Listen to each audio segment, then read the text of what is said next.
नमस्कार, मी कविता. ग्रो बॅगमध्ये चवळीची भाजी कशी लावतात ते आज आपण बघणार आहोत. ह्या भाजी लावण्यासाठी आपल्याला माती कशी तयार करायची ते बघूया. एक भाग माती घेतली आहे मी. ही आमच्या इथली लाल माती आहे. मातीचा निम्मे भाग आपल्याला शेणखत घ्यायचं आहे. तुमच्याकडे जे खत अवेलेबल असेल ते तुम्ही घेऊ शकता.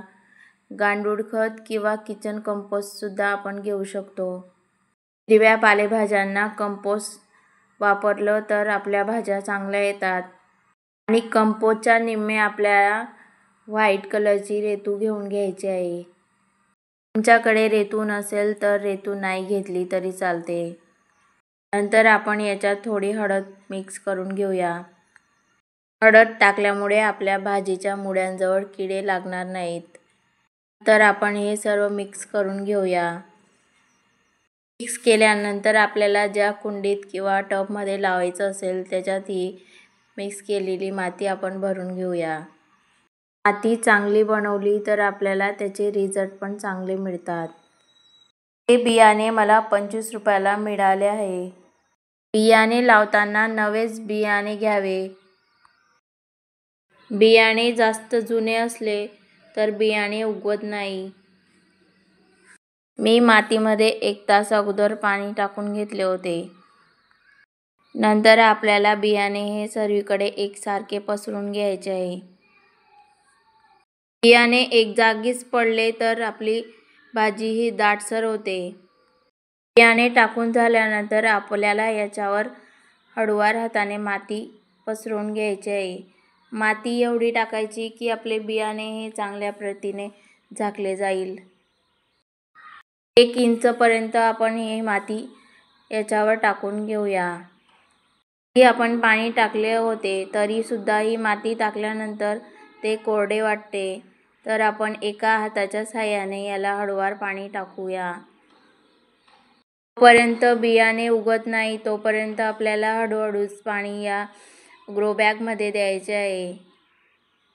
पाईप किंवा नळीच्या साहाय्याने जर आपण याच्यात पाणी दिले तर आपले बियाणे हे एक ठिकाणी जमा होते आणि भाजी चांगली उगवत नाही. एक हाताच्या साहाय्याने आपण हळूवार याच्यात पाणी टाकून घेऊया. जे 3 दिवसात आपल्याला पाणी दिसायला लागतील.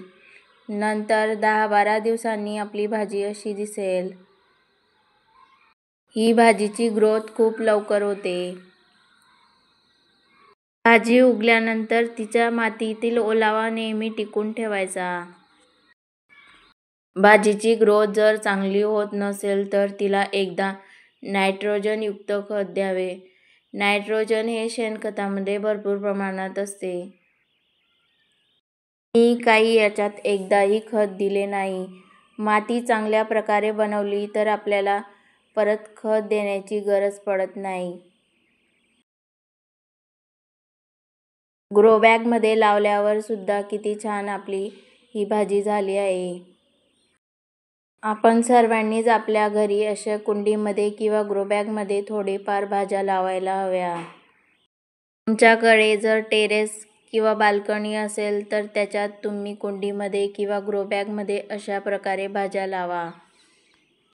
या भाजीच्या 3 व्हरायटी असतात. हे बघा 3 व्हरायटीच्या भाज्या इथे आल्या आहेत. भाजी खाऊन झाल्यानंतर हिचे आपण 2-3 काड्या अशाच राहू द्यायच्या. नंतर आपल्याला घरचेच बियाणे तयार मिळते. तर आपल्याला बाजारातून बियाणे विकत घ्यायची गरज पडत नाही. चला तर मग तुम्ही पण लावा तुमच्या टेरेस आणि बाल्कनीमध्ये अशा हिरव्यागार भाज्या.